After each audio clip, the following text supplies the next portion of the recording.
ಇವತ್ತಿನ ಸಂದೇಶದ ಶೀರ್ಷಿಕೆ celebrate Christmas like a wise man.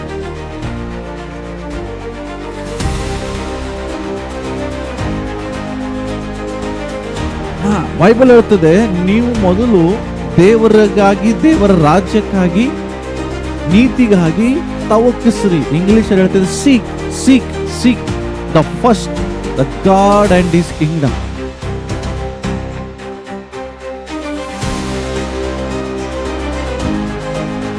ನನ್ನ ಪ್ರಶ್ನೆ, ಈ ಕ್ರಿಸ್ಮಸ್ ಸೀಸನ್ ಅಲ್ಲಿ ನಮ್ಮ ತವಕ ಎದಕ್ಕಿದೆ?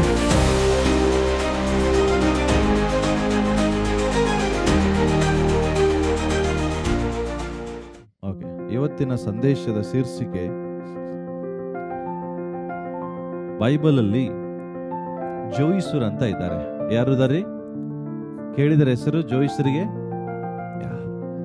ಜೋಯಿಸರು ಕ್ರಿಸ್ಮಸ್ ಅನ್ನ ಆಚರಿಸಿದರು. ಅದೇ ಪ್ರಕಾರ ಇವತ್ತು ನಾವು ಈ ದಿನ ಜೋಯಿಸರು ಆಚರಿಸಿದ ರೀತಿಯಲ್ಲಿ ಕ್ರಿಸ್ಮಸ್ ಅನ್ನ ನಾವು ಆಚರಿಸಬೇಕನ್ನುವುದೇ ಇವತ್ತಿನ ಸಂದೇಶದ ಶೀರ್ಷಿಕೆ. Celebrate Christmas like a wise man. ಅಂದ್ರೆ ಲೈಕ್ ದಿ ವೈಸ್ ಮ್ಯಾನ್. ಜೋಯಿಸರು ಯಾವ ರೀತಿಯಾಗಿ ಕ್ರಿಸ್ಮಸ್ ಅನ್ನು ಆಚರಿಸಿದರೋ ಅದೇ ಪ್ರಕಾರ ನಾವು ಸಹ ಕ್ರಿಸ್ಮಸ್ ಅನ್ನು ಆಚರಿಸಬೇಕು. ಹಾಗಾದ್ರೆ ಆ ಜೋಯಿಸರು ಕ್ರಿಸ್ಮಸ್ ಅನ್ನ ಯಾವ ರೀತಿ ಆಚರಿಸಿದ್ರು ಅನ್ನೋದನ್ನ ನಾವು ನೋಡೋಣ. ಓಕೆ, ನಾವೆಲ್ಲರೂ ಸತ್ಯವೇದ ತಂದಂದವರು ಮತ್ತಾಯನು ಬರೆದ ಸುವಾರ್ತೆ 2ನೇ ಅಧ್ಯಾಯಕ್ಕೆ ನಮ್ಮ ಸತ್ಯವೇದವನ್ನ ತಿರುಗಿಸೋಣ. ಎಲ್ಲರ ತೆಗೆಯೋಣ. ಯಾರಾದರೂ ಒಬ್ಬರು 1ನೇ ವಾಕ್ಯದಿಂದ 12ನೇ ವಾಕ್ಯದವರೆಗೆ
ತಮ್ಮ ದೇಶಕ್ಕೆ ಹೊರಟು ಹೋದರು. ಓಕೆ, ಇವರು ಜೋಯಿಸರು.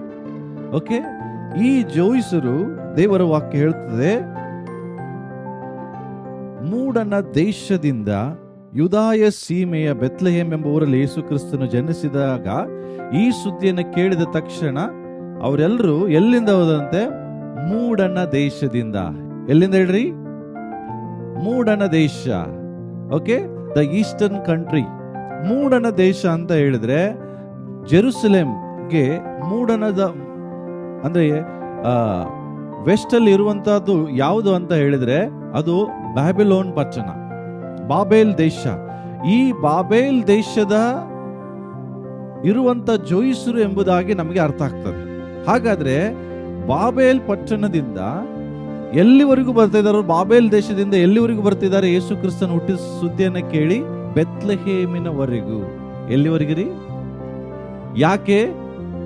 ಯೇಸು ಕ್ರಿಸ್ತನು ಹುಟ್ಟಿದ ಸುದ್ದಿಯನ್ನ ಕೇಳಿದ ನಂತರ ಆ ಯೇಸುವನ್ನ ನೋಡುವುದಕ್ಕಾಗಿ. ಕ್ರಿಸ್ಮಸ್ ಅಂದ್ರೆ ನಮಗಾಗಿ ಒಬ್ಬ ರಕ್ಷಕನು ಹುಟ್ಟಿದಂತ ಒಂದು ಸಮಯ. ಡಿಸೆಂಬರ್ 25 ಅಂತ ಕ್ರಿಸ್ಮಸ್ ಅಂತ ಎಲ್ಲಿ ಕೂಡ ಬೈಬಲ್ ಅಲ್ಲಿ ಉಲ್ಲೇಖ ಇಲ್ಲ. ಕ್ರಿಸ್ಮಸ್ ಬಗ್ಗೆ 25ಕ್ಕೆ ಯೇಸು ಕ್ರಿಸ್ತನು ಹುಟ್ಟಿದನು, ಆತನ ಹುಟ್ಟಿದ ದಿನವನ್ನು ಆಚರಿಸಿದಂತ ಬೈಬಲ್ ಅಲ್ಲಿ ಬರೆದಿಲ್ಲ. ಓಕೆ, ಆದ್ರೆ ಆತನ ಹುಟ್ಟಿದ ಸಮಯ ಡಿಸೆಂಬರ್ ಮಂತ್. ಅದು ನಿಗದಿತವಾದ ಸಮಯ ಎಲ್ಲಿ ಕೂಡ ಇಲ್ಲ. ಅದರ ಒಂದು ಹಿಸ್ಟ್ರಿ ಇದೆ. ಓಕೆ, ಆ ಹಿಸ್ಟ್ರಿ 358 AD ಒಳಗಡೆ ಓಕೆ, ಈ ಒಂದು ರಾಣಿಯ ಮೂಲಕ ಡಿಸೆಂಬರ್ 25ಗೆ ಈ ಒಂದು ಕ್ರಿಸ್ಮಸ್ ಅನ್ನುವಂಥದ್ದು ಪ್ರಪ್ರಥಮ ಬಾರಿಗೆ ಬರುವುದನ್ನು ನಾವು ಕಾಣ್ತೇವೆ. ಓಕೆ, ಆದ್ರೆ ಅದ್ರ ಬಗ್ಗೆ ನಾನು ಹೇಳಿಕ್ ಹೋಗಲ್ಲ. ಆದ್ರೆ ಕ್ರಿಸ್ಮಸ್ ಅಂದ್ರೆ ಯೇಸು ಕ್ರಿಸ್ತನು ಈ ಲೋಕದಲ್ಲಿ ಒಬ್ಬ ರಕ್ಷಕನು ಮನುಷ್ಯನಾಗಿ ಹುಟ್ಟಿದನ್ನು ನಾವು ಕಾಣ್ತೇವೆ. ಈ ಸುದ್ದಿ ಗೊತ್ತಾದಾಗ ಜೂಯಿಸರು ಯೇಸು ಕ್ರಿಸ್ತನನ್ನ ಹುಡುಕುವುದಕ್ಕಾಗಿ ಅವರು ಮೂಡನ ದೇಶದಿಂದ ಯೆರೂಸಲೇಮಿನವರೆಗೂ ಪ್ರಯಾಣ ಮಾಡ್ಕೊಂಡು ಬರ್ತಾರೆ. ಪ್ರಿಯ ಜೂಯಿಸರು ಅನ್ನುವಾಗ ನಾವು ಎಷ್ಟು ಜನ ಅಂತ ಕೂಡ ಇಲ್ಲಿ ಬೈಬಲಲ್ಲಿ ಬರ್ದಿದಾರ. ನಾವು ಅವರು 3 ಉಡುಗೊರೆಯನ್ನ ಕೊಟ್ಟಿದ್ರಿಂದ 3 ಜನ ಜೋಯಿಸರು ಅಂತ ನಾವು ಅನ್ಕೊಳ್ತೇವೆ, ಬಟ್ 3 ಜನ ಅಲ್ಲ. ಓಕೆ, ಅವರು 3ಗಿಂತ ಹೆಚ್ಚು ಇರಬಹುದು, 3 ಜನ ಇರಬಹುದು, 2 ಇರಬಹುದು. ಓಕೆ, ಆದ್ರೆ ಎಲ್ಲಿ ಸಹ ಉಲ್ಲೇಖ ಇಲ್ಲ 3 ಜನ ಜೋಯಿಸರು ಅಂತ. ಹೆಚ್ಚಿನ ಜನರು ಇದ್ರು ಇರಬಹುದು. ಆದ್ರೆ ಎಷ್ಟು ಜನ ಎನ್ನುವುದು ಇಂಪಾರ್ಟೆಂಟ್ ಅಲ್ಲ, ಬಟ್ ಆ ಜೋಯಿಸರು ಆ ಕ್ರಿಸ್ಮಸ್ ಅನ್ನು ಹೆಂಗೆ ಸೆಲೆಬ್ರೇಟ್ ಮಾಡಿದ್ರು, ಯಾವ ರೀತಿಯಾಗಿ ಕ್ರಿಸ್ಮಸ್ ಅನ್ನು ಆಚರಿಸಿದ್ರು, ಇವತ್ತು ನಾವು ಅದೇ ಕ್ರಿಸ್ಮಸ್ ಅನ್ನು ಹೆಂಗೆ ಆಚರಿಸ್ತಾ ಇದೀವಿ ಅನ್ನೋದು ಇಂಪಾರ್ಟೆಂಟ್. ಈ ಜೋಯಿಸರು ಕ್ರಿಸ್ಮಸ್ ಅನ್ನು ಆಚರಿಸುವಾಗ ಮೊದಲನೇದಾಗಿ ಯೇಸುವನ್ನು ಹುಡುಕೊಂಡು ಬಂದ್ರು. ಅವರು ಯೇಸುವನ್ನು ಹುಡುಕಾಡ್ತಾ ಬಂದ್ರು. ಆದ್ರೆ ಎಲ್ಲಿಂದ ಬಂದ್ರು? ಮೂಡನ ದೇಶದಿಂದ. ಹಾಗಾದ್ರೆ ಜೋಯಿಸರು ಕ್ರಿಸ್ಮಸ್ ಅನ್ನ ಹೆಂಗೆ ಪ್ರಾರಂಭಿಸಿದ್ರು ಆಚರಿಸಲಿಕ್ಕೆ ಅಂತ ನೋಡುವುದಾದ್ರೆ, ಮೊದಲನೇದಾಗಿ ನಾವು ನೋಡೋಣ, ಈ ಜೋಯಿಸರು ಯೇಸು ಕ್ರಿಸ್ತನನ್ನ ಹುಡುಕಿದರು ಅಂತ ಬರ್ತದೆ. ಹುಡುಕ್ತಾ ಬಂದ್ರು ಅಂತ ಬರ್ತದೆ. ಆತನನ್ನ ಓಕೆ, ಹುಡುಕುವುದನ್ನೋದಂತ ಅರ್ಥ ಮಾಡಿಕೊಡ್ರಿ. ಹುಡುಕುವುದರ್ಥ ಆತನಿಗಾಗಿ ತವಕಿಸ್ತಾ ಇದ್ರು, ಆತನಿಗೋಸ್ಕರ ಪ್ರಯಾಸ ಪಡ್ತಾ ಇದ್ರು. ಯೇಸು ಕ್ರಿಸ್ತನನ್ನ ಹುಡುಕಲೇಬೇಕೆಂಬುದಾಗಿ ಮೂಡನ ದೇಶದಿಂದ ಯೆರೂಸಲೇಮ್ ಅನ್ನುವಾಗ ಕನಿಷ್ಠ ಪಕ್ಷ 2200 ಮೈಲ್ ಅಂತ ಅಂತಾರೆ. ಅದರ ಅರ್ಥ ಅಟ್ಲೀಸ್ಟ್ 2000 ಮೈಲ್ಸ್ ಅಂತ ಹೇಳಿದ್ರು 3500 ಕಿಲೋಮೀಟರ್ ಲೆಕ್ಕ ಬರ್ತದೆ. ಎಷ್ಟು? ಆಲ್ಮೋಸ್ಟ್ 3000 ಸಮಥಿಂಗ್, 3000ಕ್ಕಿಂತ ಹೆಚ್ಚಿನ ಕಿಲೋಮೀಟರ್ ಅವರು ಪ್ರಯಾಣ ಮಾಡಿದಾರ್ರಿ. ಯಾರಿಗಾಗಿ? ಹುಡುಕ್ಲಿಕ್ಕೆ, ಯೇಸು ಕ್ರಿಸ್ತನ ಹುಡುಕ್ಲಿಕ್ಕೆ. ಓಕೆ, ಇಲ್ಲಿ ನಾವು ನೋಡ್ತೇವೆ, ಅವರು ಯೂದಾಯೇಸಿನ ಬೇತ್ಲೆಹೇಮ್ ಹುಟ್ಟಿದಾಗ ಮೂಡನ ದೇಶದ ಜೋಯಿಸರು ಯೆರೂಸಲೇಮಿಗೆ ಬಂದು ಇಮ್ಯಾಜಿನ್ ಮಾಡ್ರಿ. ನಾನು ಏನ್ ಹೇಳಿಕ್ ಇಷ್ಟಪಡ್ತಾ ಇದ್ದೇನೆಂದ್ರೆ, ಅವರಿಗೆ ಬೆತ್ಲೆಹೇಮಿನಲ್ಲೇ ಯೇಸು ಸ್ವಾಮಿ ಹುಟ್ಟಿದನು ಅನ್ಲಿಕ್ಕೆ ಬೆತ್ಲೆಹೇಮ್ ಎಲ್ಲಿದೆ ಅಂತಾನು ಗೊತ್ತಿಲ್ಲ ಅವರಿಗೆ. ಯಾಕಂದ್ರೆ ನಾನು ಹೇಳ್ತಾ ಇರುವಂತ ಸ್ಟೋರಿ 2020 ವರ್ಷದ ಹಿಂದಿಂದು. ಆ ಹಳೆ ಸ್ಟೋರಿ ಅಂದ್ರೆ ಆಗಿನ ಟೈಮಲ್ಲಿ ನಿಮ್ಮ ಪ್ರಕಾರ GPS ಇತ್ತಾ? ಹೇಳ್ರಿ. ನೋ, ಯಾವ GPS, ಯಾವುದೇ ರೀತಿಯ ಫ್ಲೈಟ್, ಟ್ರೈನ್ ಇಲ್ಲ. ಆದ್ರೆ ಅವ್ರಿಗೆ ಒಂದೇ GPS ಇತ್ತು, ಅದು ನಕ್ಷತ್ರ. ಅಂದ್ರೆ ಅರ್ಥ ಏನು? ಎವ್ರಿ ಡೇ ನಕ್ಷತ್ರ ಎಲ್ಲೆಲ್ಲಿ ಹೋಗ್ತಿತ್ತು ಅದ್ರ ಹಿಂದೆ ಅವ್ರು ಏನ್ ಮಾಡ್ಬೇಕಿತ್ತು? ಇಮ್ಯಾಜಿನ್ ಮಾಡ್ರಿ. GPS ಇದ್ರೆ ನಾವು ಟೆನ್ಷನ್ ಮಾಡೋದಿಲ್ಲ. ಅದು ನಾವು ಆಫ್ ಮಾಡಿದ್ರು ಆಫ್ ಆಗಿರ್ತದೆ, ಮತ್ ಸ್ವಲ್ಪ ಹೊತ್ತು ಬಿಟ್ಟು ಆನ್ ಮಾಡಿದ್ರು ಆನ್ ಆಗಿರ್ತದೆ. ಯಾವಾಗ ಬೇಕಾದಾಗ ನೋಡ್ಕೊಂಡು ಹೋಗ್ಬೋದು. ಆದ್ರೆ ನಕ್ಷತ್ರ, ನೀವು ನಿಂತಾಗ ನಕ್ಷತ್ರ ನಿಲ್ಲಲ್ಲ. ಹಲೋ, ಇಲ್ಲಿದ್ದೀರಾ? ನಕ್ಷತ್ರ ಚಲಿಸ್ತಾನೆ ಇದೆ. ಈಗ ಇವ್ರ ಕೆಲಸ ಏನು? ಅದನ್ನ ನೋಡ್ತಾನೆ ಇರಬೇಕು. ಒಂದು ವೇಳೆ ಇವರು ನಕ್ಷತ್ರವನ್ನ ನೋಡುವುದನ್ನ ನಿಲ್ಲಿಸಿ ತಮ್ಮ ತಮ್ಮ ಕಾರ್ಯಗಳಲ್ಲಿ ಬ್ಯುಸಿ ಆದ್ರೆ ನಕ್ಷತ್ರ ಹೊರಟೋಗ್ತದೆ. ಅರ್ಥ ಆಗ್ತದೆ? ಅವರು ಹೆಂಗೆ ಬರ್ತಿದ್ದಾರೆ ಅಂದ್ರೆ ನಕ್ಷತ್ರವನ್ನ ನೋಡ್ಕೊಂಡು ಬರ್ತಿದ್ದಾರೆ. ಒಂದು ನಕ್ಷತ್ರ ಅವರನ್ನ ಕರ್ಕೊಂಡು ಹೋಗ್ತಾ ಇದೆ, ಒಂದು ಸ್ಟಾರ್ ಅವರನ್ನ. ಇದಕ್ಕಾಗಿ ತಿಳ್ಕೊಡ್ರಿ ಅವ್ರು ಎಷ್ಟು ನಿದ್ರೆಗಟ್ಟಿರಬಹುದು. ಯೇಸು ಕ್ರಿಸ್ತನ ಹುಡುಕ್ಲಿಕ್ಕೆ ಎಷ್ಟು ನಿದ್ರೆಗಟ್ಟಿರಬಹುದು, ಎಷ್ಟು ತಮ್ಮ ಎನರ್ಜಿಯನ್ನ, ತಮ್ಮ ಶಕ್ತಿಯನ್ನ ಹಾಕಿರಬಹುದು, ಎಷ್ಟು ಸಮಯ ಅವ್ರು ಕೊಟ್ಟಿರಬಹುದು. ಯಾರಿಗಾಗಿರಿ? ಯೇಸು ಕ್ರಿಸ್ತನ ಹುಡುಕುವುದಕ್ಕಾಗಿ, ಜಸ್ಟ್ ಅವನನ್ನು ಹುಡುಕುವುದಕ್ಕಾಗಿ. ಇಲ್ಲಿ ನಾವು ನೋಡ್ತೇವೆ 8ನೇ ವಚನದಲ್ಲಿ ಹೇಳ್ತದೆ, ಇವನು ಸಹ ಹೆಣ್ಣು ಮಾಡ್ತಾನೆ. ಗೊತ್ತಾ? ಇವು ಎಲ್ಲಿ ಅಂತ ಇವ್ರಿಗೆ ಗೊತ್ತಿಲ್ಲ. ಬಂದು ಸೀದಾ ಹೆರೋದಕ್ಕೆ ಕೇಳ್ತಾನೆ. ಹೆರೋದ ಆಲ್ರೆಡಿ ಅವನು ನಾನೇ ಒಬ್ಬ ಅರಸ, ದ ಕಿಂಗ್ ಅಂತ ಕರಿತಿದ್ರು. ದ ಗ್ರೇಟ್ ಕಿಂಗ್ ಅಂದ್ರೆ ಮಹಾ ಅರಸನವನು, 40 ವರ್ಷ ಇಸ್ರೇಲ್ನ ಆಳ್ವಿಕೆ ಮಾಡಿದಂತ ವ್ಯಕ್ತಿ.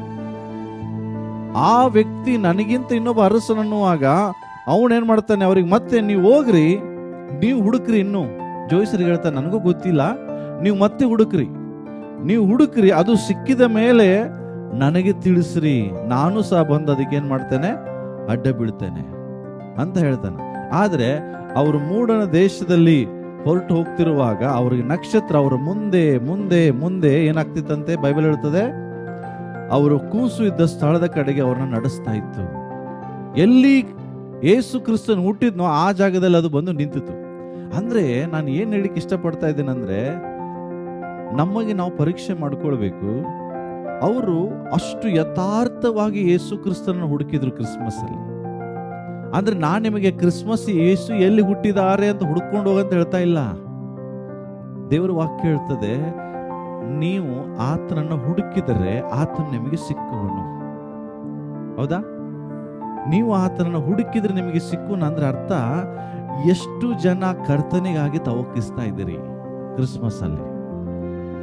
ನಿಜವಾಗಿ ಹೇಳ್ರಿ, ಸತ್ಯವಾಗಿ ಹೇಳ್ರಿ, ನಮ್ಮ ತವಕ ಎದಕ್ಕಾಗಿದೆ?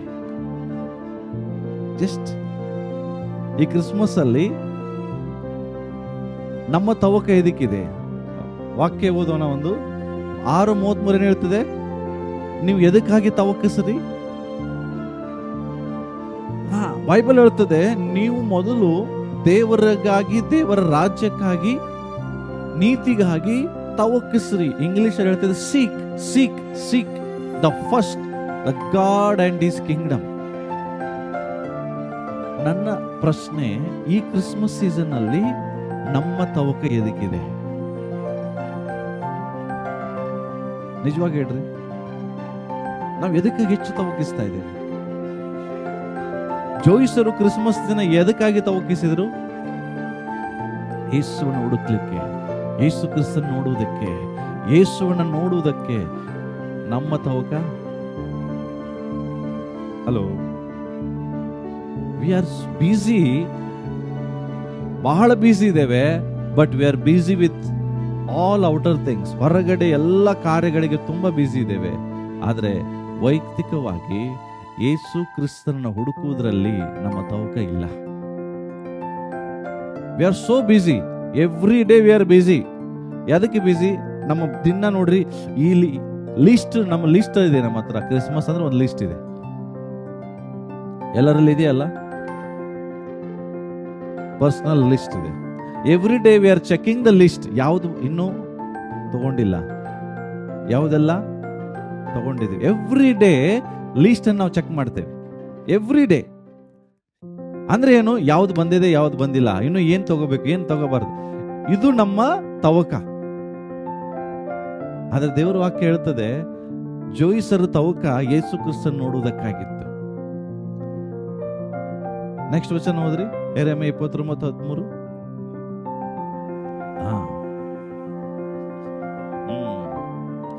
ಮನಪೂರ್ವಕವಾಗಿ ಅಂದ್ರೆ ವಿತ್ ಯುವರ್ ಆಲ್ ಹಾರ್ಟ್, ಪೂರ್ಣ ಹೃದಯದಿಂದ ದೇವರನ್ನ ಹುಡುಕುವುದು. ಹೇಗೆ ಪ್ರಿಯರೇ? ನನ್ನ ಕರ್ತನನ್ನು ಹುಡುಕುವುದು. ಎದರಿಂದ ಸಾಧ್ಯ? ಲೋಕದಲ್ಲಿ ನಾವು ಎಷ್ಟು ತವಕ ಪಡುತ್ತೇವೋ ಅಷ್ಟೇ ತವಕ ಈ ಕ್ರಿಸ್ಮಸ್ ಅಲ್ಲಿ ದೇವರ ಸನ್ನಿಧಾನದಲ್ಲಿ ತವಕಿಸ್ತಾ ಇರುವಂತ ಜನರು ಬಹಳ ಕಡಿಮೆ. ಕ್ರಿಸ್ಮಸ್ ಅನ್ನುವಾಗ ಒಂದನ್ನು ನಾವು ಅಬ್ಸರ್ವ್ ಮಾಡಿರ್ತೇವೆ, ಕೇವಲ ನಮ್ಮ ಚರ್ಚ್ ಬಗ್ಗೆ ನಾನು ಹೇಳ್ತಾ ಇಲ್ಲ, ಇಡೀ ಲೋಕದಲ್ಲಿ ಒಂದು ನೋಡ್ತೇವೆ, ಕ್ರಿಸ್ಮಸ್ ಅನ್ನುವಾಗ ಪ್ರಾರ್ಥನೆ ಕಡಿಮೆ. ಎಲ್ಲರ ಲೈಫಲ್ಲಿ ಕ್ರಿಸ್ಮಸ್ ಬಂದ್ರೆ ಪ್ರೇಯರ್ ಲೈಫ್ ಕಡಿಮೆ ಆಗ್ತದೆ, ಸಡಗರ ಹೆಚ್ಚಾಗ್ತದೆ. ದೇವರನ್ನ ಹುಡುಕುವುದು ಕಡಿಮೆ ಆಗ್ತದೆ, ಲೋಕವನ್ನು ಹುಡುಕುವುದು ಜಾಸ್ತಿ ಆಗ್ತದೆ. ಇವತ್ತು ಕ್ರಿಸ್ಮಸ್ ಅಲ್ಲಿ ಯಾವಾಗಲೂ ಅಮೆಜಾನ್ ಅಲ್ಲಿ ಬಿಸ್ನೆಸ್ ಆಗದಷ್ಟು ಯಾವತ್ತು ಕ್ರಿಸ್ಮಸ್ ಅಲ್ಲಿ ಆಗ್ತದೆ. ವರ್ಲ್ಡ್ ರೆಕಾರ್ಡ್ ಅಮೆಜಾನ್ ಬಿಸ್ನೆಸ್ ಯಾವಾಗ? Christmas season. ಯಾಕೆ? ಜನ ಎಲ್ಲರೂ ಹುಡುಕಕ್ಕೆ ಬಿಜಿ ಇದ್ದಾರೆ, ಎಲ್ಲರೂ ಮೊಬೈಲ್ ಹುಡುಕ್ತಿರ್ತಾರೆ. ಏನ್ ಹುಡುಕ್ತಿರ್ತಾರೆ? ಯಾರು ಹೆಂಗೆ ದೇವರಿಗೆ ಹತ್ರ ಆಗ್ಬೇಕಂತ ಹುಡುಕ್ತಿರೋದಿಲ್ಲ. ಎಲ್ಲರೂ ಮೊಬೈಲ್ ಅಲ್ಲಿ ಏನ್ ಹುಡುಕ್ತಾರೆ? Everything about Christmas, decorations, cake, ಬಟ್ಟೆ, ಹೌದಾ, gift. Every day we are searching. Google ಹೊಡೆದ್ ನೋಡ್ರಿ. ಟುಡೇ ಕ್ರಿಸ್ಮಸ್ ಅಂದ್ರೆ, ಕ್ರಿಸ್ಮಸ್ ಅಂದ್ಬಿಟ್ರೆ ತಿಳ್ಕೊಡ್ರಿ, ಆನ್ಲೈನ್ ಸೋಷಿಯಲ್ ಮೀಡಿಯಾ ಹೈಜಾಕ್ ಆಗ್ಬಿಡ್ತದೆ. ಅಷ್ಟು ಫುಲ್ ಬ್ಯುಸಿ. ನೀವು ಜಸ್ಟ್ ಗೂಗಲ್ ಹೋಗಿ most searched okay things in Christmas season ಅಂತ ಹುಡುಕ್ರಿ, ಅಥವಾ ಇನ್ ಡಿಸೆಂಬರ್. ಏನ್ ಹುಡುಕ್ತಾ ಇದಾರೆ ಅಂದ್ರೆ ಎಲ್ಲ ಫಸ್ಟ್ ಬರೋದು ಡ್ರೆಸ್ ಫಸ್ಟ್ ಬರ್ತದೆ. ಆಮೇಲೆ ಎಲ್ಲ ಸಂಗತಿ. ನಾನು ಹೇಳಿದೀವಿ ಯಾವ್ದು ಇಂಪಾರ್ಟೆಂಟ್ ಅಲ್ಲ, ಇದನ್ನ ಮಾಡಬಾರ್ದು ಅಂತ ಹೇಳ್ತಿಲ್ಲ, ಇದನ್ನ ಮಾಡ್ರಿ. ಆದ್ರೆ ಎಲ್ಲೋ ಒಂದು ಕಡೆ ಕ್ರಿಶ್ಚಿಯನ್ ಲೈಫಲ್ಲಿ ದೇವರನ್ನ ಹುಡುಕುವಂತ ಸಂಗತಿ ಕ್ರಿಸ್ಮಸ್ ಬಂದಾಗ ಕಡಿಮೆ ಆಗ್ಬಿಡ್ತದೆ. ಪ್ರಾರ್ಥನಾ ಜೀವಿತ ಕಡಿಮೆ ಆಗ್ಬಿಡ್ತದೆ. ಇತರರಿಗೆ ಸುವಾರ್ತೆ ಸಾರುವಂತ ಸಂಗತಿಗಳು ಕಡಿಮೆ ಆಗ್ತದೆ. ಆಕ್ಚುಲಿ ಕ್ರಿಸ್ಮಸ್ ಅಲ್ಲಿ ಜಾಸ್ತಿ ಆಗ್ಬೇಕು. ಯಾವುದು? ಸುವಾರ್ತೆ ಹೇಳು ಜಾಸ್ತಿ ಆಗ್ಬೇಕು, ಹೌದಲ್ಲ? ಆ ಆತ್ಮಗಳಿಗಾಗಿ ಪ್ರೇಯರ್ ಮಾಡೋದು ಹೆಚ್ಚಾಗ್ಬೇಕು. ಬಟ್ ಏನಾಗ್ತದೆ, ಎಲ್ಲವನ್ನ ಸೈಡ್ಗೆ ಇಟ್ಬಿಡ್ತೇವೆ. ಕಂಪ್ಲೀಟ್ ಫೋಕಸ್ಸು ನಾನು ಹೆಂಗೆ ತಯಾರಾಗ್ಬೇಕು ಅನ್ನೋದ್ರಲ್ಲಿ ಇರ್ತದೆ. ಅದರಲ್ಲಿ ಕಾಂಪಿಟೇಷನ್ ಸ್ಟಾರ್ಟ್ ಆಗ್ತದೆ. ಮತ್ತೆ ಏನು? ಎಲ್ಲರಿಗಿಂತ ನಾನೇ ಚಂದ ಕಾಣ್ಬೇಕು, ಎಲ್ಲರಿಗಿಂತ ನಂದೇ ಕಾಸ್ಟ್ಲಿ ಬಟ್ಟೆ ಆಗಿರ್ಬೇಕು, ಎಲ್ಲರಿಗಿಂತ ಹೆಚ್ಚು. ಅಂದ್ರೆ ಇದು ತಪ್ಪಂತ ಹೇಳ್ತಾ ಇಲ್ಲ, ಬಟ್ ನಮ್ಮ ಫೋಕಸ್ ಏನಾಗ್ತಾ ಇದೆ, ಕಂಪ್ಲೀಟ್ ಇದ್ರ ಕಡೆ ಹೋಗ್ತಾ ಇದೆ. ನೀವು ಎಲ್ಲರಿಗಿಂತ ಚಂದ ಕಾಣ್ಬೇಕಂತ ದೇವರು ಇಷ್ಟಪಡ್ತಾನೆ. ಆದ್ರೆ ನಿಜವಾದ ಛಂದಸ್ಸು ದೇವರನ್ನು ಹುಡುಕುವುದರಲ್ಲಿ ಬರ್ತದೆ, ದೇವರ ಸಮ್ಮುಖದಲ್ಲಿ ಬರ್ತದೆ. ಮೋಶೆ ಅಲ್ಲಿ ಮುಖದಲ್ಲಿರುವ ಛಂದಸ್ಸು ಇಡೀ ಲೋಕದ ಯಾರ ಮುಖದಲ್ಲಿ ಇರಲಿಲ್ಲ. ಯಾವಾಗ? ಆತನು 40 ದಿವಸ ದೇವರ ಸನ್ನಿಧಾನದಲ್ಲಿರುವಾಗ. ಪ್ರಿಯರೇ, ನಾನು ಅದು ಹೇಳ್ತಿದ್ದೇನೆ, ದೇವರನ್ನು ಹುಡುಕುವಂತ ವಿಷಯ ಕಡಿಮೆ ಆಗ್ತಾ ಇದೆ, ದೇವರಿಗಾಗಿ ತವಕಿಸುವಂತ ವಿಷಯ ಕಡಿಮೆ ಆಗ್ತಾ ಇದೆ. ದಯಮಾಡಿ ಹೇಳ್ತೇನೆ, ನಿಜವಾದ ಕ್ರಿಸ್ಮಸ್ ಅಂದ್ರೇನೆ ದೇವರನ್ನು ಹುಡುಕೋದು, ಯೇಸು ಕ್ರಿಸ್ತನನ್ನು ಹುಡುಕೋದು, ಯೇಸುವಿನ ಸನ್ನಿಧಾನದಲ್ಲಿ ಕೂತ್ಕೊಳ್ಳೋದು, ದೇವರಿಗಾಗಿ ಹಾತುರುವಂಥದ್ದು. ದೇವರೇ, ಈ ಕ್ರಿಸ್ಮಸ್ ಅಂದ್ರೇನೆ ನನಗಾಗಿ ಒಬ್ಬ ರಕ್ಷಕನು ಹುಟ್ಟಿದ್ದಂದ್ರೆ ಆ ರಕ್ಷಕನಿಗಾಗಿ ಓಡುದು. ಹೌದಾ? ನಾವು ಬರ್ತ್ಡೇ ಮಾಡಿ ಬರ್ತ್ಡೇ ಬಾಯ್ ಎಣ್ಣೆ ಮಿಸ್ ಮಾಡ್ಬಿಡ್ತೇವೆ. ಬರ್ತ್ಡೇ ಎಲ್ಲ ಇರ್ತದೆ, ಕೇಕ್ ಇದೆ, ಡೆಕೋರೇಷನ್ ಇದೆ, ಎಲ್ಲ ಇದೆ. ಲಾಸ್ಟ್ ಕೇಕು ಇದೆ, ಕೇಕ್ ಕಟ್ ಮಾಡಿದ್ರು ಬರ್ತ್ಡೇ ಬಾಯ್ನೇ ಇಲ್ಲ. ಯಾಕೆ? ಅವನ ಕಡೆ ಲಕ್ಷಣೆ ಕೊಟ್ಟಿಲ್ಲ ನಾವು. ಏಸ್ ಬರ್ತ್ಡೇ ಬಾಯ್ ಸಂತೋಷವಾಗಿದ್ದಾನ, ಅವನಿಗೆ ಬೇಕಾಗಿದ್ದೆಲ್ಲ ಇದೆಯಾ ಅಂತ ನಾವು ನೋಡೋದೇ ಇಲ್ಲ. ಎಲ್ಲ ನಮಗ್ ಬೇಕಾಗಿದ್ದಿರ್ತದೆ. ಇವನ್ ಒಂದೊಂದ್ಸಾರಿ ಅವನು ಮರ್ತು ಕೇಕು ನಾವೇ ಕಟ್ ಮಾಡಿ ತಿಂದ್ಬಿಡ್ತೀವಿ. ಹೆಸರು ಮಾತ್ರ ಯೇಸು ಕ್ರಿಸ್ತನ್ ಬರ್ತಡೆ. ನೋ, ಈ ತರ ಕ್ರಿಸ್ಮಸ್ ನಾವು ಮಾಡೋದು ಬೇಡ ಪ್ರಿಯರೇ. ನಾನು ಯಾಕೆ ಹೇಳ್ತಾ ಇದ್ದೇನೆ ಅಂದ್ರೆ, ನನ್ಗೆ ಗೊತ್ತೀಗ ಆಲ್ರೆಡಿ ನೀವೆಲ್ಲರೂ ತುಂಬಾ ಬ್ಯುಸಿಯಾಗಿ ಏನೇನೋ ಮಾಡಿದ್ದೀರಿ. Okay, good. ಬಟ್ ಇನ್ನು 3-4 ದಿನ ಇದೆ. ಈ 3-4 ದಿನದಲ್ಲಿ ನಿಮ್ಮೆಲ್ಲರಿಗೂ ರಿಕ್ವೆಸ್ಟ್ ಮಾಡ್ತೇನೆ, ಎಲ್ಲರೂ ನಿಮ್ಮ ವೈಯಕ್ತಿಕವಾಗಿ ಒಂದು ಸಮಯವನ್ನು ತೆಗೆದಿಡ್ರಿ. ಇದಕ್ಕಾಗಿ ದೇವರೇ, ಈ ಕ್ರಿಸ್ಮಸ್ ಅಲ್ಲಿ ಹೆಚ್ಚಾಗಿ ನಾನು ಕಾಣಬೇಕು, ಹೆಚ್ಚಾಗಿ ನಾನು ತಿಳ್ಕೊಳ್ಬೇಕು. ನೀ ನನಗಾಗಿ ಈ ಲೋಕಕ್ಕೆ ಬಂದಿದ್ದಿ, ನೀ ನನಗಾಗಿ ಈ ಲೋಕದಲ್ಲಿ ಜನಿಸಿದ್ದಿ, ನನಗಾಗಿ ನೀನು ಪ್ರಾಣನೇ ಕೊಟ್ಟಿದ್ದಿ ಸ್ವಾಮಿ. ನಿನಗಿಂತ ಶ್ರೇಷ್ಠವಾದದ್ದು ದೊಡ್ಡದು ಈ ಲೋಕದಲ್ಲಿ ಯಾವುದೂ ಇಲ್ಲ. ಅವನಿಗಾಗಿ ಸ್ವಲ್ಪ ಸಮಯ ಕೊಡ್ರಿ. ಕ್ರಿಸ್ಮಸ್ ಅಂದ್ರೆ ಯೇಸು ಅಲ್ಲ, ಹೌದಾ? ನಂಬ್ತೀರಾ? ಆ ಯೇಸುಗಾಗಿ ಸ್ವಲ್ಪ ಸಮಯವನ್ನು ಸಪರೇಟ್ ಮಾಡಿ. Every day spend time with Jesus. Yesu ಕ್ರಿಸ್ತನ ಜೊತೆಗೆ ಸಮಯವನ್ನು ಕೇಳ್ರಿ. ಅದೇ ನೀವು ಯೇಸುವನ್ನು ಹುಡುಕಿದ್ರೆ, ಅದೇ ಯೇಸುವಿಗೆ ನೀವು ಹೆಚ್ಚಿನ ಗೌರವ ಕೊಟ್ಟಂಗೆ. ನಾವೆಲ್ಲ ಕಡೆ ಟೈಮ್ ಸ್ಪೆಂಡ್ ಮಾಡ್ತಾ ಇದ್ದೇವೆ, ಬಟ್ ವೈಯಕ್ತಿಕವಾಗಿ ಪ್ರತಿಯೊಬ್ಬರು 1 ಗಂಟೆ ದೇವರಿಗಾಗಿ ಸಮಯ ತೆಗೆದು ದೇವರ ಸನ್ನಿಧಾನದಲ್ಲಿ ಕೂತ್ಕೊಂಡು ಪ್ರಾರ್ಥನೆ ಮಾಡಿ. ದೇವರೇ, ನೀನ್ ಇಲ್ಲದೆ ಕ್ರಿಸ್ಮಸ್ ಇರ್ತಿತ್ತ? ಯೇಸು ಲೋಕಕ್ಕೆ ಬರೆದಿದ್ರೆ ಕ್ರಿಸ್ಮಸ್ಸೇ ಇಲ್ಲ. ಇವತ್ತು ನಾವು ಇಷ್ಟು ಸೆಲೆಬ್ರೇಷನ್, ಇಷ್ಟು ಸಂತೋಷವಾಗಿದ್ದೇವೆ, ಇಷ್ಟು ಒಳ್ಳೊಳ್ಳೆ ಬಟ್ಟೆ ಹಾಕ್ತಾ ಇದ್ದೀವಿ ಅನ್ನೋದಕ್ಕೆ ಕಾರಣನೇ ಯೇಸು. ಆ ಯೇಸುವಿಗಾಗಿ ಸಮಯ ತೆಗೀರಿ. ಹೇಗೆ ಜೋಯಿಸರು ಅವನನ್ನು ಹುಡುಕ್ಲಿಕ್ಕೆ 1000 ಕಿಲೋಮೀಟರ್ ಪ್ರಯಾಣ ಮಾಡಿ ಬಂದ್ರು, ನೀವು ಪ್ರಯಾಣ ಮಾಡುವ ಅವಶ್ಯಕತೆ ಇಲ್ಲ. ಯೇಸು ಆಲ್ರೆಡಿ ನಿಮಗೆ ಸಿಕ್ಕಿದ್ದಾರೆ. ಅವನೊಟ್ಟಿಗೆ ಕೂತ್ಕೊಳ್ರಿ, ಸಮಯ ಕೊಡ್ರಿ, ದೇವರಿಗಾಗಿ ಸ್ವಲ್ಪ ಸಮಯ ತೆಗಿರಿ.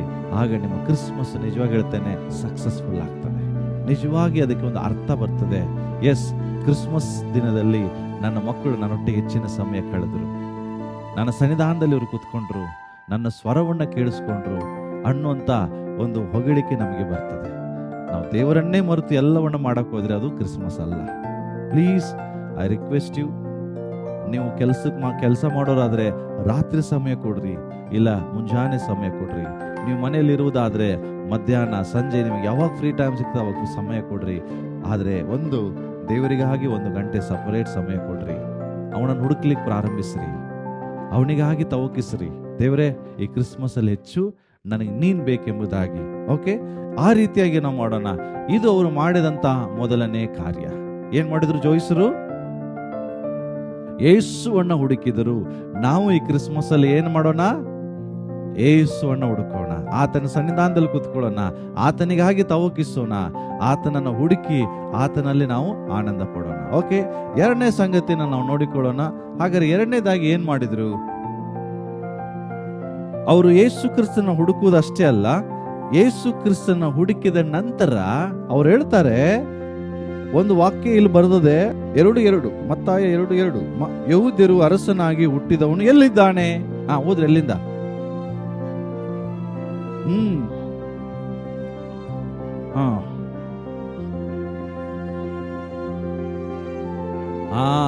ಎದಕ್ಕೆ ಬಂದಿದ್ದಾರೆ ಅವರು? ಈ ಕ್ರಿಸ್ಮಸ್ ಅಲ್ಲಿ ಜೋಯಿಸರು ಹೆಂಗೆ ಆಚರಿಸ್ತಿದ್ದಾರೆ? ಯೇಸುವಿಗೆ ಅಡ್ಡ ಬಿದ್ದು. ಹಲೋ, ಹೇಗೆ ರೀ? ಯೇಸುವಿಗೆ ಅಡ್ಡ ಬಿದ್ದು. ಓಕೆ, 11ನೇ ವಚನದಲ್ಲಿ ಕನ್ನಡದಲ್ಲಿ ಬರ್ತದೆ, ಸಾಷ್ಟಾಂಗ ನಮಸ್ಕಾರ. ಹೆಂಗ್ ಮಾಡ್ತಾರೆ ಹೇಳ್ರಿ ಎಲ್ರು?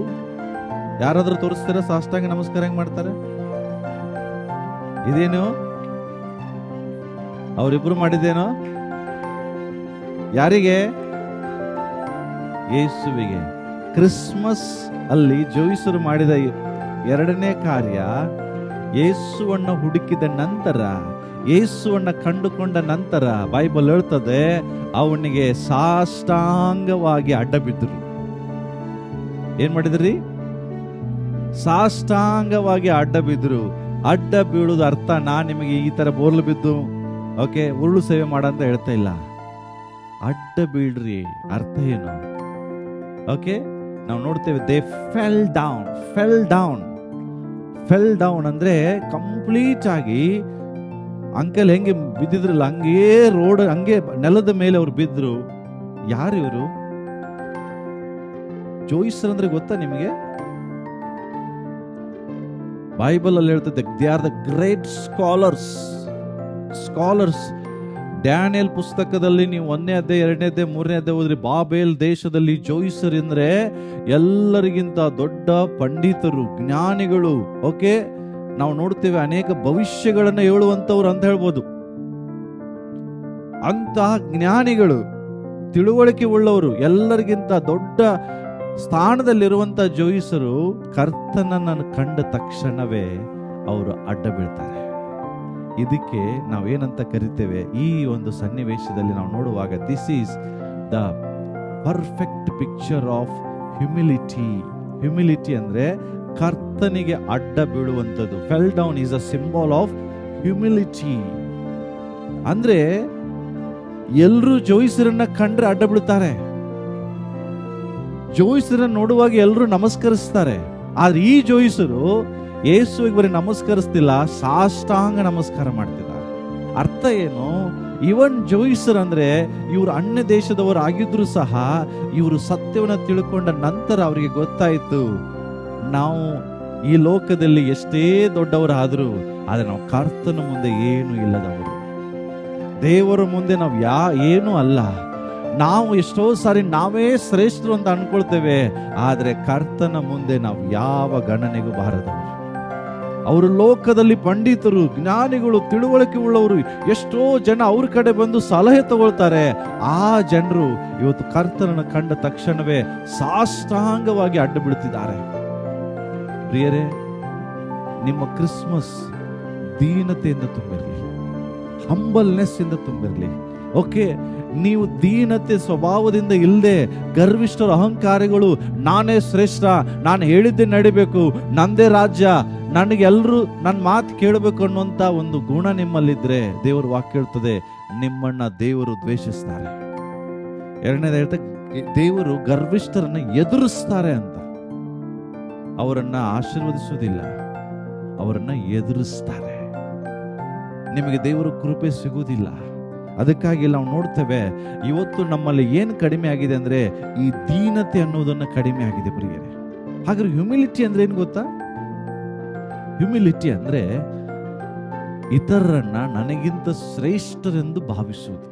ಯಾರೇ ಆಗಿರಲಿ, ಕ್ರಿಸ್ತನಲ್ಲಿ ನಾನು ಶ್ರೇಷ್ಠ ಅಲ್ಲ, ನನಗಿಂತ ಬೇರೆಯವರು ಶ್ರೇಷ್ಠ. ಇದೇ ದೇವರ ವಾಕ್ಯ ಹೇಳ್ತದೆ. ನೀನು ಶ್ರೇಷ್ಠ ಅಂತ ಎನಿಸ್ಕೊಳ್ಬೇಡ, ಇತರರನ್ನು ನಿನಗಿಂತ ಶ್ರೇಷ್ಠವೆಂದು ಎನಿಸು. This is the humility. ಇದಕ್ಕೆ ನಾವೇನಂತ ಕರಿತೇವೆ? ದೀನತೆ ಎಂಬುದಾಗಿ ಕರಿತೇವೆ. ಆದ್ರೆ ಇವತ್ತು ಸಭೆಯಲ್ಲಿ ಏನಾಗಿದೆ, ಇವತ್ತು ಇದು ಮಿಸ್ ಆಗ್ತಾ ಇದೆ ಪ್ರಿಯರೇ. ನಾವೇನ್ ಮಾಡ್ತೇವೆ, ನಮಗೆ ಗೊತ್ತಿಲ್ಲದಂಗೆ ಗರ್ವಿಷ್ಠರಾಗಿದ್ದೇವೆ, ಅಹಂಕಾರಿಗಳಾಗಿದ್ದೇವೆ. ಆದ್ರೆ ನಿಜವಾದ ಒಂದು ದೀನತೆ ನೋಡ್ಬೇಕಂದ್ರೆ ನಮ್ಮ ಯೇಸು ಕ್ರಿಸ್ತನಲ್ಲಿ ನಾವು ನೋಡ್ತೇವೆ. ಯೇಸು ಕ್ರಿಸ್ತನ್ ಯಾರೀ? ಪರಲೋಕದಲ್ಲಿ ದೇವರು ಸಿಂಹಾಸನದಲ್ಲಿ ಇರುವಂತ ಅವನು ಮನುಷ್ಯನಾಗಿ ಬಂದ. ಬರುವಂತ ಅವಶ್ಯಕತೆ ಇರಲಿಲ್ಲ. ಯಾಕೆ ಬಂದ? ನಮ್ಮನ್ನೆಲ್ಲರ ಮುಖಗಳನ್ನು ನೋಡಿ, ನಾವೊಬ್ರು ನರಕಕ್ಕೆ ಹೋಗ್ಬಾರ್ದು ಅಂತ ಹೇಳಿ ಮನುಷ್ಯನಾಗಿ ಬಂದು ಅಷ್ಟೇ ಬರದೆ ಏನ್ ಮಾಡಿದ್ರು? ತನ್ನನ್ನು ತಾನು ತಗ್ಗಿಸಿಕೊಂಡ. ಎಲ್ಲಿವರೆಗೂ? ತಾನು ಶಿಲುಬೆಯನ್ನ ಮರಣವನ್ನು ಹೊಂದುವಷ್ಟುವರೆಗೂ ತನ್ನನ್ನು ತಾನು ತಗ್ಗಿಸಿಕೊಂಡ. ಇದೆಲ್ಲಿ ನೀವು ನೋಡ್ತೀರಿ? ಫಿಲಿಪಿ ಪುಸ್ತಕ 2ನೇ ಅಧ್ಯಾಯ 7-8ನೇ ವಚನ. ಆತನು ಎಷ್ಟು ದೀನನಾದನಂದ್ರೆ ಶಿಲುಬೆಯ ಮರಣವನ್ನು ಸಹ ಸಹಿಸುವಷ್ಟು, ಹೋದ್ರಿ, ಸಹಿಸುವಷ್ಟು ತನ್ನನ್ನು ತಾನು ತಗ್ಗಿಸಿಕೊಂಡು ಎಂಬುದಾಗಿ ಬೈಬಲ್ ಹೇಳ್ತದೆ. ಯಾರಾದ್ರೂ ಒಬ್ರು ಓದ್ತೀರಾ?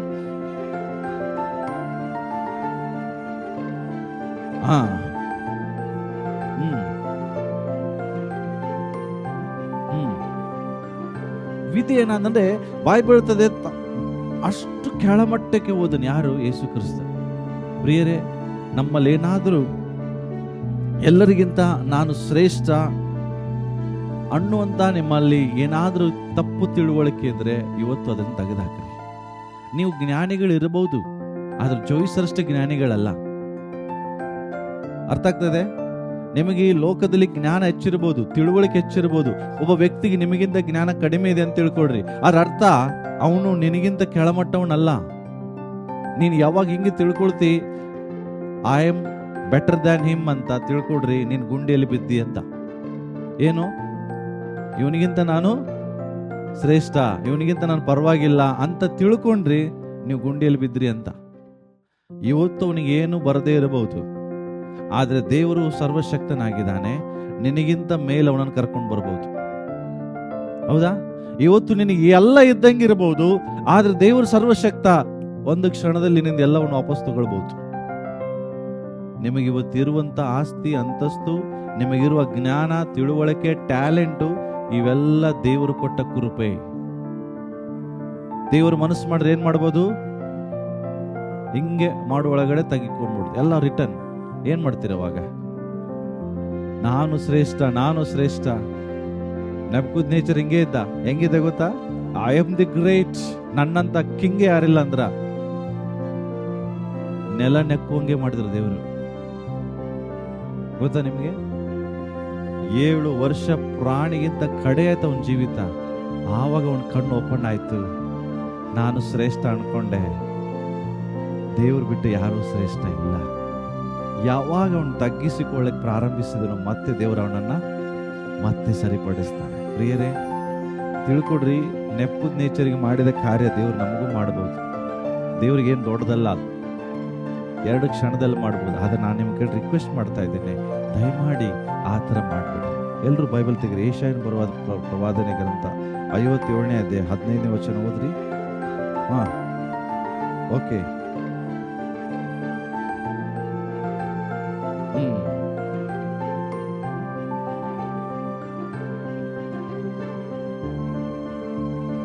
ಎಸ್.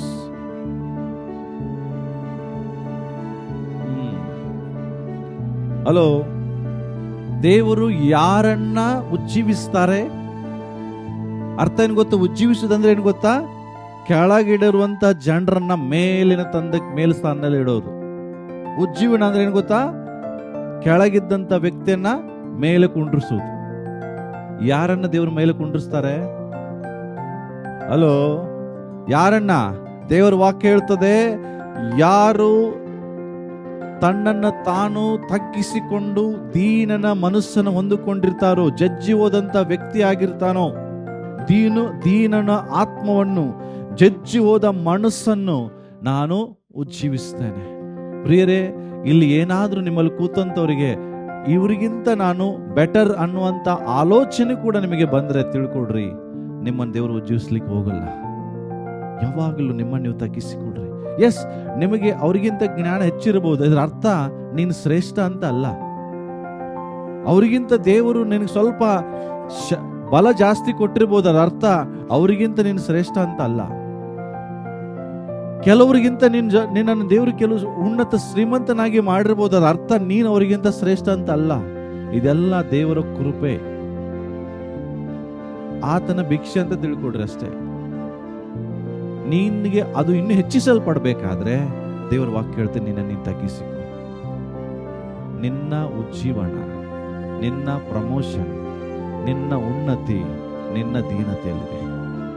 ನೀನು ಎಷ್ಟು ಕೆಳಗಡೆ ಹೋಗ್ತೀಯೋ ಅಷ್ಟು ದೇವರು ನನ್ನ ಮೇಲೆ ಬರ್ತಾನೆ. ಈ ಕ್ರಿಸ್ಮಸ್ ಅಲ್ಲಿ ದೇವರು ನಮಗೆ ಮಾತಾಡೋದೇನು ಗೊತ್ತಾ? ಈ ಕ್ರಿಸ್ಮಸ್ ಸೀಸನ್ ಅಲ್ಲೇ ನೀನು ತಗ್ಗಿಸಿಕೊ.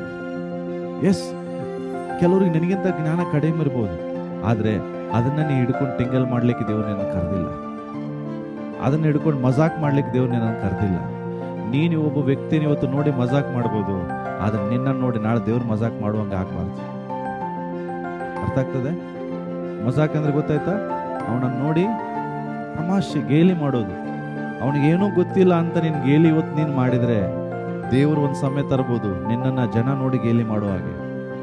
ದಯಮಾಡಿ ಹಂಗೆ ಮಾಡ್ಬಿಡ್ರಿ. ಯಾಕೆ ಬೈಬಲ್ ಒಂದೇ ಹೇಳ್ತದೆ, ಮನುಷ್ಯ ಏನು ಬಿತ್ತುತ್ತಾನೋ ಅದನ್ನೇ ಅವನು ಕೊಯ್ತಾನೆ.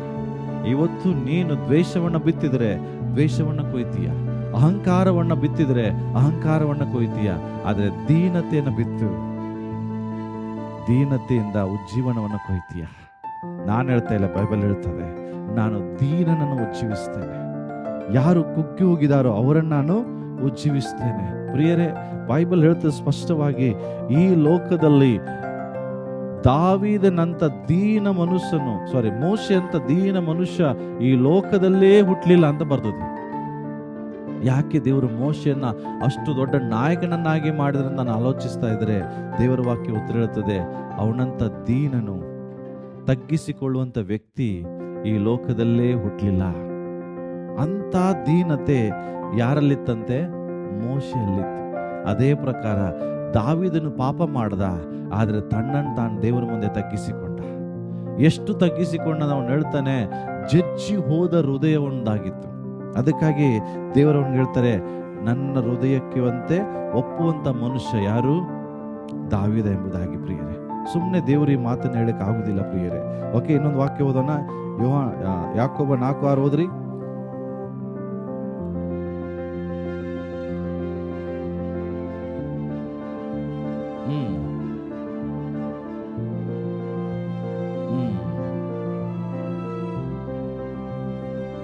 ದೇವರ ವಾಕ್ಯ ಹೇಳ್ತದೆ, ಯಾರನ್ನ ದೇವರು ಎದುರಿಸ್ತಾನೆ? ದೇವರ ವಾಕ್ಯ ಹೇಳ್ತದೆ, God gives grace to humble but resist the proud. ಯಾರು ಗರ್ವಿಷ್ಠರು, ಅಹಂಕಾರಿಗಳಾಗಿದ್ದಾರೋ ಅವರನ್ನ ದೇವರು ಎದುರಿಸ್ತಾನೆ. ಹಾಗಾಗಿ ಜೋಯಿಸರು ಏನ್ ಮಾಡಿದ್ರಿ? ತಮ್ಮನ್ನೇ ತಾವು ತಗ್ಗಿಸಿಕೊಂಡ್ರು. ಯಾರ ಮುಂದೆ? ಯಾರ ಮುಂದೆ? ಕೂಸಿನ ಮುಂದೆ. ಕೂಸು, ಸಿಂಹಾಸನ ಕೂತಂತ ಯೇಸು ಅಲ್ಲ, ಕೂಸು. ಇವತ್ತು ಒಂದು ಹುಟ್ಟಿದ ಕೂಸು ನಿಮ್ ಕೈ ಕೊಟ್ರೆ ಏನ್ ಮಾಡ್ತೀರಿ? ಅಡ್ಡ ಬೀಳ್ತೀರಿ, ಅದಕ್ಕೆ ಕೈಯಾಗ ಎತ್ಕೊಂಡು ಆಟ ಆಡಿಸ್ತೀರಿ ಅಷ್ಟೇ. ಆದ್ರೆ ಅವ್ರ ಕೂಸನ್ನ ಕಂಡು ಬೈಬಲ್ ಹೇಳ್ತದೆ ಅಡ್ಡ ಬಿದ್ರು. ಅಂದ್ರೆ ಇನ್ನೂ ಅವ್ರ ಲೈಫಲ್ಲಿ ಏನು ಅದ್ಭುತ ಆಗದೆ ಇರುವಾಗಲೂ ಆತರು ಅವ್ರ ಮುಂದೆ ತಗ್ಗಿಸಿಕೊಂಡ್ರು ಅಂತ ಬರ್ತದೆ. ಇದೇ ನಿಜವಾದ ದೀನತೆ. ನಾವು ಏನ್ ಮಾಡ್ತೇವೆ? ಯಾರ ಹತ್ರ ಪವರ್ ಇರ್ತದೆ, ಪೋಸ್ಟ್ ಇರ್ತದೆ, ಅವ್ರ ಮುಂದೆ ಏನ್ ಮಾಡ್ತೇವೆ? ತಗ್ಗಿಸ್ಕೊಳ್ತೇವೆ. ಯಾರು ನಮಗಿಂತ ಕೆಳಗಿಡ್ತಾರೆ ಅವ್ರ ಮುಂದೆ ಏನ್ ಮಾಡ್ತೇವೆ? ಜೇಬಲ್ ಕೈ ಹಾಕೊಂಡು ನಿಲ್ತೇವೆ. ಹೌದಾ? ನಮಗಿಂತ ಉನ್ನತ ಸ್ಥಾನ ಇದ್ದವ್ರಿಗೆ ಕೈ ಕಟ್ತೇವೆ, ನಮಗಿಂತ ಕೆಳಗಿದ್ದವ್ರಿಗೆ ಜೇಬಲ್ ಕೈ. ಅವ್ರು ಯಾರು ಕೂಸನ್ನ ಕಂಡು ಬೈಬಲ್ ಹೇಳ್ತದೆ ಅಡ್ಡ ಬಿದ್ರು ಅಂತ ಬರ್ತದೆ. ಇದು ದೀನತೆ. ಓಕೆ, ತಮ್ಮನ್ನು ತಾವು ತಗ್ಗಿಸಿಕೊಂಡ್ರು. ಮೂರನೇದಾಗಿ ಏನ್ ಮಾಡಿದ್ರು? ಲಾಸ್ಟ್ ಕಾರ್ಯ. ಸೊ ಅವರ ಕ್ರಿಸ್ಮಸ್ ಹೆಂಗಿತ್ತು? ಆತನ ಹುಡುಕುವುದರಿಂದ ಕ್ರಿಸ್ಮಸ್ ಆಚರಿಸ್ತಾರೆ. ಎರಡನೇದು, ಆತನ ಮುಂದೆ ಅಡ್ಡ ಬೀಳು, ತನ್ನನ್ನು ತಾವು ತಗ್ಗಿಸಿಕೊಳ್ಳುವುದರಿಂದ ಅವರು ಕ್ರಿಸ್ಮಸ್ ಅನ್ನು ಆಚರಿಸಿದರು. ಮೂರನೇದಾಗಿ ನಾವು ನೋಡೋಣ, ಅವರು ಯೇಸು ಕ್ರಿಸ್ತನನ್ನ ಆರಾಧಿಸುವುದರ ಮೂಲಕ ತಮ್ಮ ಕ್ರಿಸ್ಮಸ್ ಅನ್ನು ಆಚರಿಸಿದರು. ಹಲೋ, ಇಲ್ಲೇ ಇದ್ದೀರಾ? ದೇವರನ್ನ ಆರಾಧಿಸೋರು ಇಲ್ಲೇ ಇದ್ದೀರಾ? ದೇವರ ವಾಕ್ಯ ಹೇಳ್ತದೆ, ಅವರು ಕರ್ತನನ್ನ ಆರಾಧಿಸಿದರು. 2ನೇ ಅಧ್ಯಾಯ 11ನೇ ವಚನ ಮತ್ತೊಮ್ಮೆ ಓದೋಣ.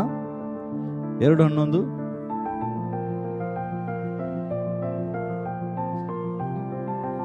ಓಕೆ, ಸಾಷ್ಟಾಂಗವೆರಗಿ ಆರಾಧಿಸಿದರು. ಓಕೆ, ಇಲ್ಲಿ ನಾವು ನೋಡ್ತೇವೆ, they fell down and worshipped him. ಆತನಿಗೆ ಬರೀ ಅಡ್ಡ ಬಿದ್ದು ಸುಮ್ಮನೆ ಇರಲಿಲ್ಲ, ಅಡ್ಡ ಬಿದ್ದು ದೇವರ ವಾಕ್ಯ ಹೇಳ್ತದೆ ಆತನನ್ನ ಆರಾಧಿಸಿದರು. ಯಾವಾಗ? ಇನ್ನೂ ಮಗುವಾಗಿರುವಾಗ.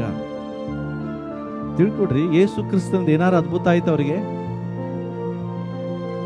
ಮಾತಾಡ್ರಿ. ಯೇಸು ಕ್ರಿಸ್ತಂದು ಏನಾರು ಉಪಕಾರ ಆಗಿದೆಯಾ ಅವರಿಗೆ? ಅದ್ಭುತ ಆಗಿದೆಯಾ? ಯಾಕೆ? ಯೇಸು ಕ್ರಿಸ್ತನ್ ಇನ್ನೂ ಏನಾಗಿದ್ದಾರೆ? ಮಗುವಾಗಿದ್ದಾರೆ. ಅಂದ್ರೆ ಜೋಯಿಸರಿಗೆ ಯಾವ ಲಾಭ ಆಗಿಲ್ಲ, ಯಾವ ಆಶೀರ್ವಾದ ಸಿಕ್ಕಿಲ್ಲ, ಬಿಡುಗಡೆ ಆಗಿಲ್ಲ, ರೋಗ ಸ್ವಸ್ಥತೆ ಆಗಿಲ್ಲ, ದೆವ್ವ ಬಿಟ್ಟು ಹೋಗಿಲ್ಲ, ಇವನ್ ರಕ್ಷಣೆನೂ ಕೂಡ ಆಗಿಲ್ಲ. ಹೌದಾ? ಎಲ್ಲ ಆಗೋಕ್ಕಿಂತ ಮುಂಚೆ ಅವ್ರು ಏನ್ ಮಾಡ್ತಿದ್ದಾರೆ? ಮಾತಾಡ್ರಿ, ಜೀವಂತವಾಗಿರೋರೆಲ್ಲ ಮಾತಾಡ್ರಿ. ಅವನನ್ನು ಆರಾಧಿಸ್ತಿದ್ದಾರೆ.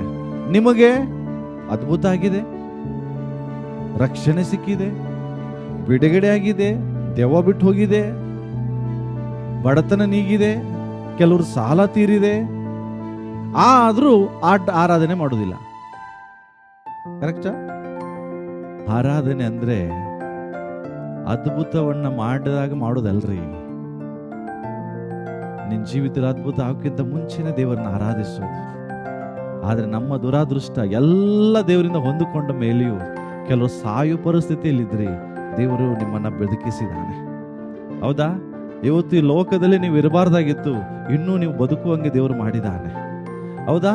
ದೀನರು, ದರಿದ್ರರು, ಎಲ್ಲರಿಗೆ ಕೈ ಚಾಚೋರಾದಂತ ನಮಗೆ ಅನೇಕರಿಗೆ ಕೊಡುವಂಗೆ ದೇವರು ಮಾಡಿದಾನೆ. ಆದ್ರೂ ದೇವರನ್ನ ಆರಾಧಿಸ್ತಿಲ್ಲ.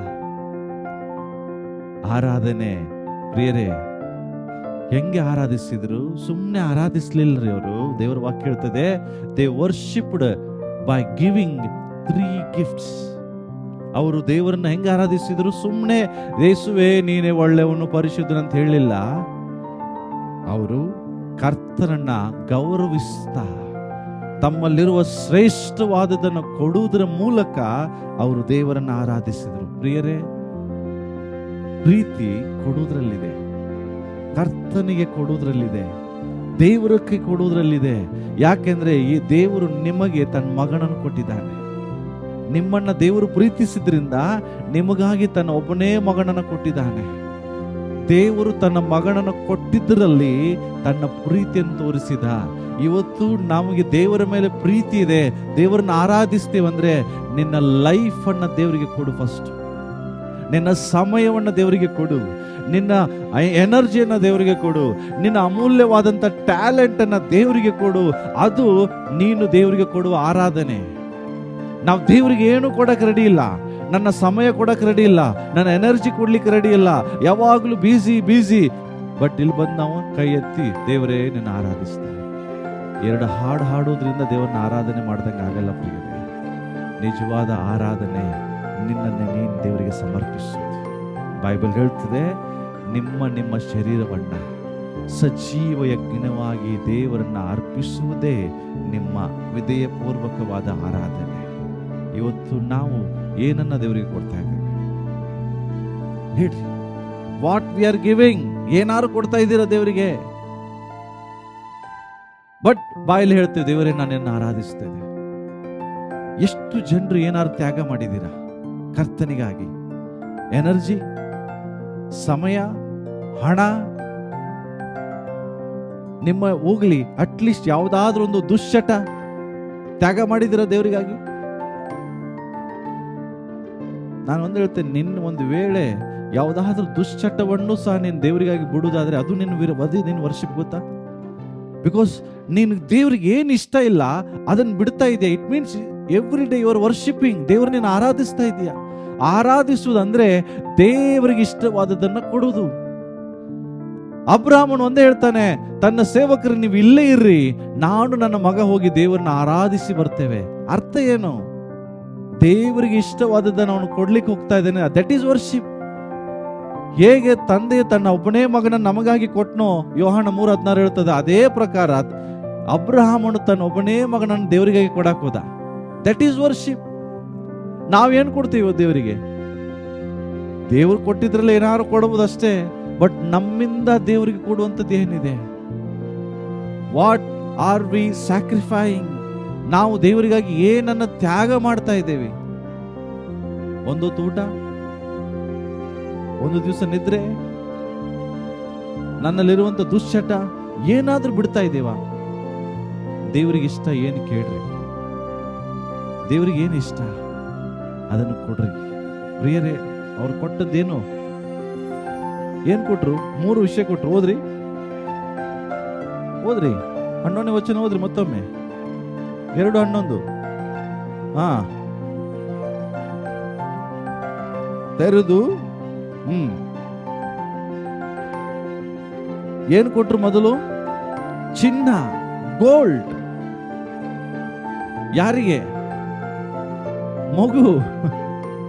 ಯೇಸು ಕ್ರಿಸ್ತನು ಇನ್ನೂ ಮಗುವಾಗಿರುವಾಗ ದೇವರಿಗೆ ಏನ್ ಕೊಡ್ತಿದ್ದಾರೆ? ಇವತ್ತು ನಾವೇನ್ ಕೊಡ್ತಾ ಇದ್ದೀವಿ? ಹಂಗಂತ ನಿಮ್ಮ ಕತ್ತಲ್ಲಿರೋದು, ಕಿವಿಯಲ್ಲಿರೋದು, ಕೈಯಲ್ಲಿರೋದು ತೆಗೆದು ಕೊಡ ನಾನು ಹೇಳ್ತಾ ಇಲ್ಲ.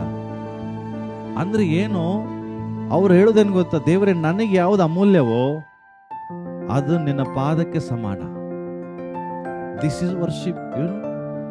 ದೇವರೇ, ನನಗೆ ಇದು ಶ್ರೇಷ್ಠ ಅಲ್ಲ, ನನಗೆ ಗೋಲ್ಡ್, ಬೆಳ್ಳಿ, ಬಂಗಾರ ಹಾಡ್ತೀವಿ ಅಷ್ಟೇ. ಆದ್ರೆ ಯಾರು ಬೇಡ ಅನ್ನೋದಿಲ್ಲ. ತವಕ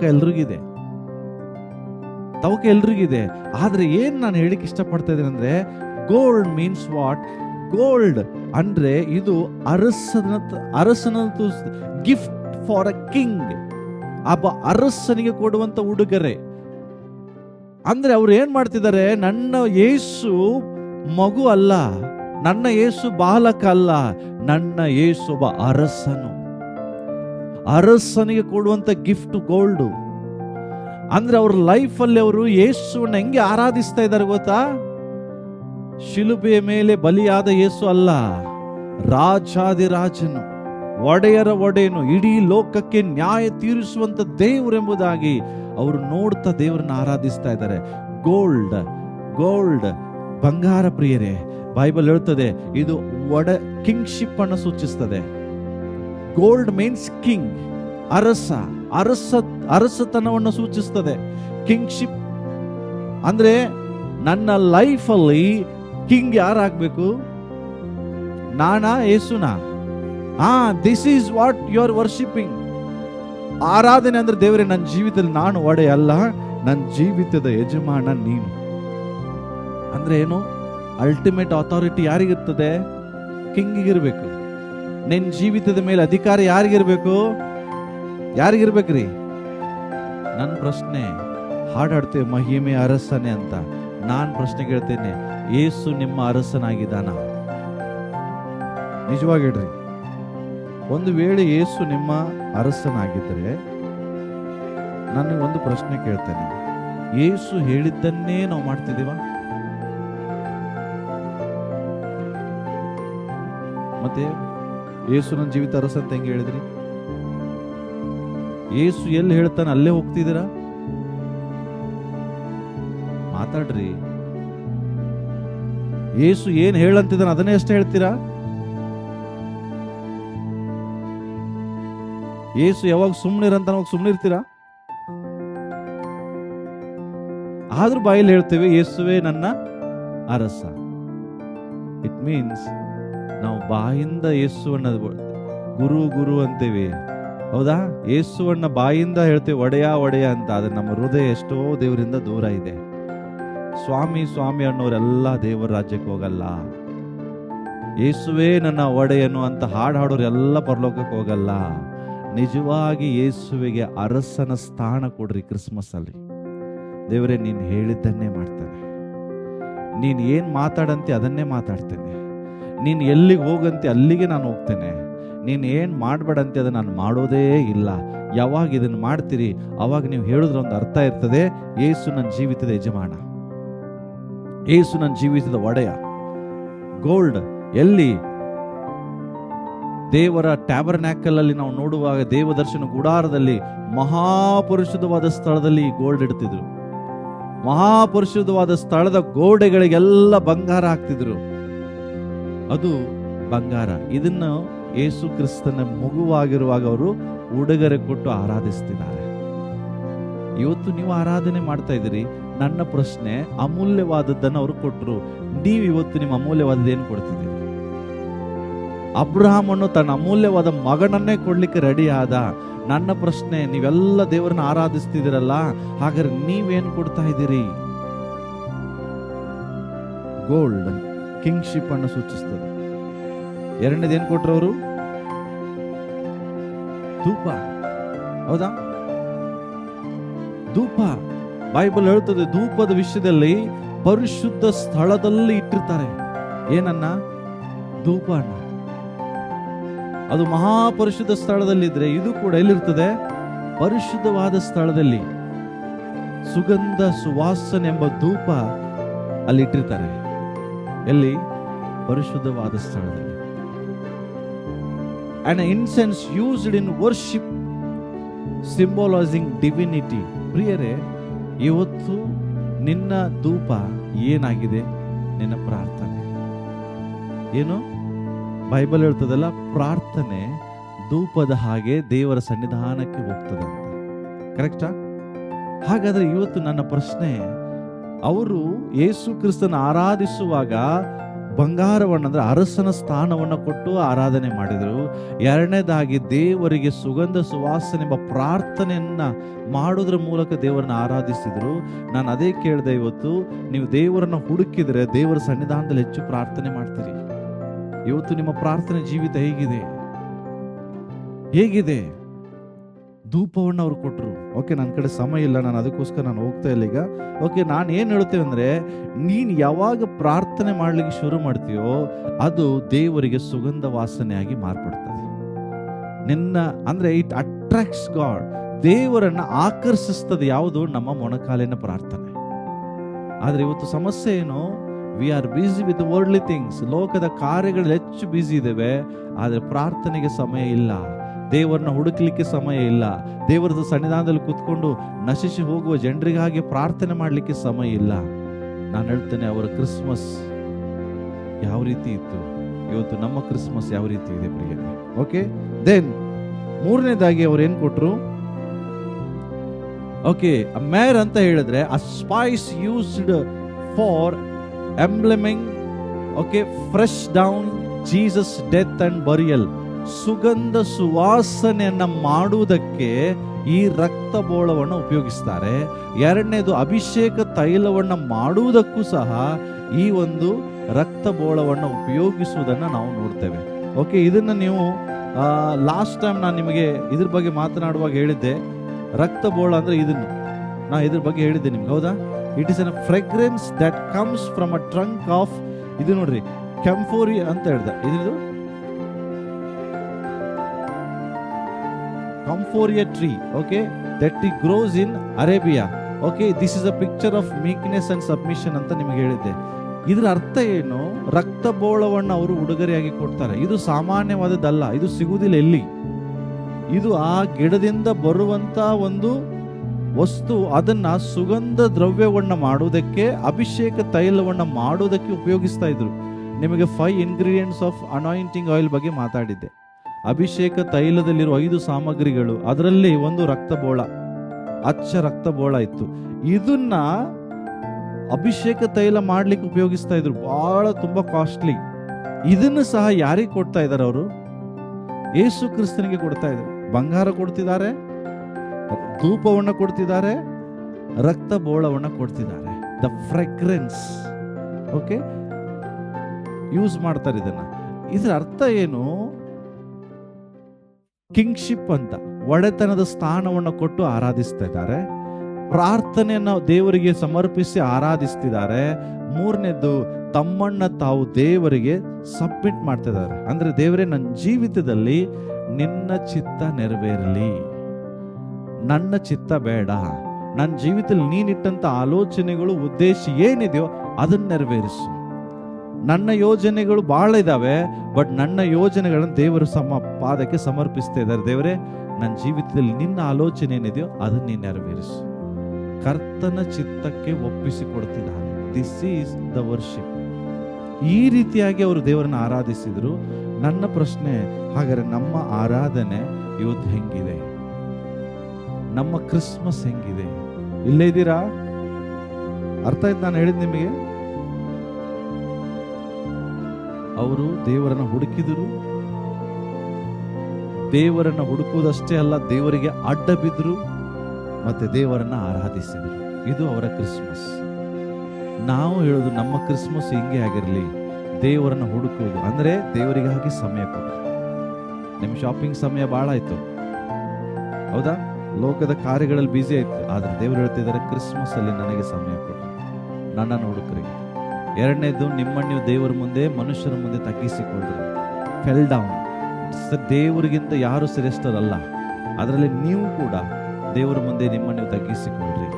ಮೂರನೇದಾಗಿ, ಈ ಒಂದು ಕ್ರಿಸ್ಮಸ್ ಅಲ್ಲಿ ಹೆಚ್ಚಾಗಿ ದೇವರನ್ನ ಆರಾಧಿಸಿರಿ. ಆರಾಧನೆ ಅಂದ್ರೆ ಏನು?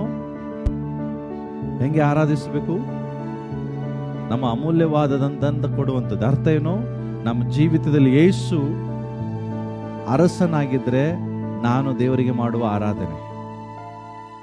ನನ್ನ ಜೀವಿತದಲ್ಲಿ ಪ್ರಾರ್ಥನೆ ಇದ್ರೆ ನಾನು ದೇವರಿಗೆ ಮಾಡುವ ಆರಾಧನೆ.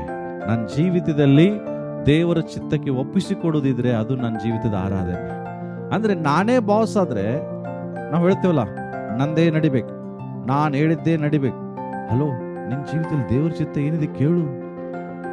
ನಿಂದೆ ಆಗ್ಬೇಕಂದ್ರೆ ನಾಶನ ಮಾರ್ಗಕ್ಕೆ ಹೋಗ್ಬೋದು, ನೀನು ಅಲ್ಲಿ ನಾಶನ ಇರ್ಬೋದು, ಅದನ್ನ ಬಿಡು. ದೇವ್ರಿಗೆ ಕೇಳು, ದೇವರೇ, ಇದು ನನ್ನ ಆಲೋಚನೆ, ಬಟ್ ನಿನ್ನ ಆಲೋಚನೆ ಏನು? ನಾನು ಇದನ್ನ ಮಾಡ್ಬೋದಾ?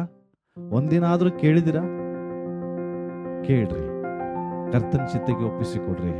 ಹೀಗೆ ನೀವು ಮಾಡುವಾಗ ನಿಮ್ಮ ಕ್ರಿಸ್ಮಸ್ಸಿಗೆ ಒಂದು ಅರ್ಥ ಇರ್ತದೆ ಪ್ರಿಯರೇ. ಅದಕ್ಕಾಗಿ ನಾವೆಲ್ಲ ನಿಂತ್ಕೊಳ್ಳೋಣ, ಈ ಕ್ಷಣದಲ್ಲಿ ನಮ್ಮನ್ನು ಒಪ್ಪಿಸಿಕೊಡೋಣ. ಜೋಯಿಸರು ದೇವರನ್ನ ಆರಾಧಿಸಿದರು.